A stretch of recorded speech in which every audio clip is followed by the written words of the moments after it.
FIFA has been urged by its own advisory board on human rights to press the government in Qatar about the impact of the kafala system on workers building stadiums for the 2022 World Cup, which campaigners have described as modern slavery.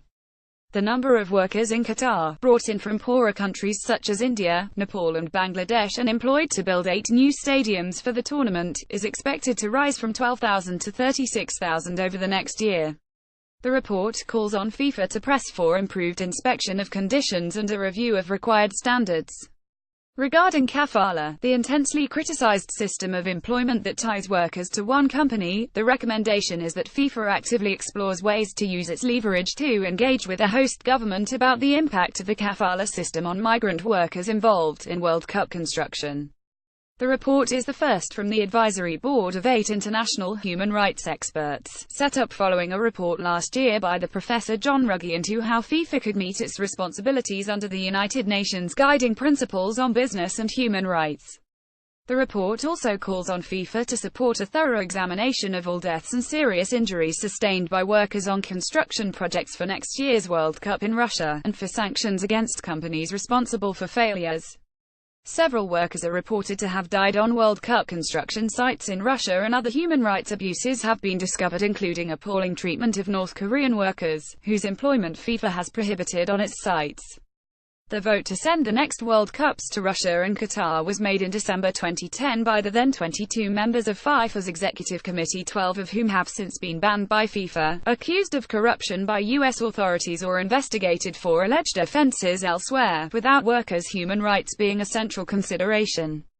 The Qatar government announced this week a 3-year cooperation with the International Labour Organization to reform and improve conditions for migrant workers, including kafala. Many campaigners believe the global focus on Qatar, which followed the award of the 2022 World Cup, has prompted the government to address the abuses. However, the report of the FIFA Human Rights Advisory Board, which says FIFA has improved its commitment to decent human rights standards, was criticized as inadequate by the Gulf expert Nicholas McGeehan.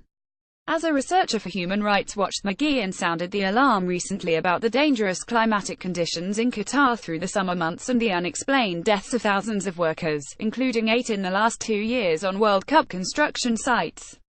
McGeehan sent his research to the advisory board last month, and asked it to recommend that FIFA insist Qatar put more protections for workers in place, investigate the deaths of workers rigorously and publish its findings. However, the report only says it has requested further information about inquiries made into workers' deaths and recommends that FIFA support discussions about greater synergies between various parts of the inspection system in Qatar. McGeehan said he found it shocking that the report did not make explicit and urgent recommendations to prevent people working in dangerous conditions, and investigate the deaths of workers from heart attacks and respiratory failure.